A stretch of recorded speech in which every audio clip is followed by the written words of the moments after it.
Hello बच्चों, चलिए प्रश्न पढ़ते हैं। तो प्रश्न में दिया गया है रसारोहण किसे कहते हैं। तो इस प्रश्न की मुख्य अवधारणा के बारे में हम जान लेते हैं। तो यहाँ लिखेंगे मुख्य अवधारणा।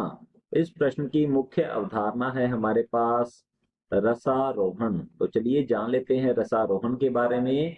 रसारोहण जो है मूल द्वारा अवशोषित जल तथा मूल द्वारा मूल द्वारा अवशोषित जो जल होता है, मूल द्वारा अवशोषित जल तथा खनिज लवणों का खनिज लवणों या खनिज तत्वों का खनिज लवणों का जाइलम द्वारा जाइलम की सहायता से, यहाँ लिख सकते हैं जाइलम की सहायता से पादप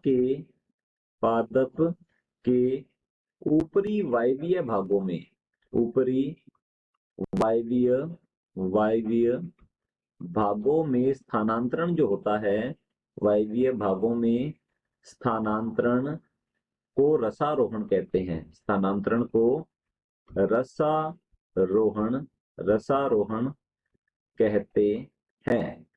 और रसारोहण से संबंधित जितने भी बल होते हैं वे पादप के वायवीय भागों में उत्पन्न होते हैं। और रसारोहण के लिए मुख्यतः वाष्पोत्सर्जन उत्तरदायी होता है। तो यहाँ लिख सकते हैं रसारोहण के लिए उत्तरदायी होता है वाष्पोत्सर्जन।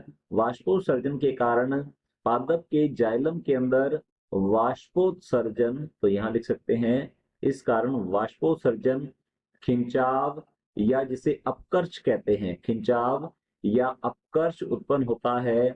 और इसी कारण रसारोहण पादपों में संभव हो पाता है। तो हमारा जो प्रश्न है रसारोहण किसे कहते हैं, तो हमारा उत्तर रहेगा मूल द्वारा अवशोषित जल तथा खनिज लवणों का जाइलम की सहायता से पादप के ऊपरी वायवीय भागों में गमन या स्थानांतरण को रसारोहण कहते हैं।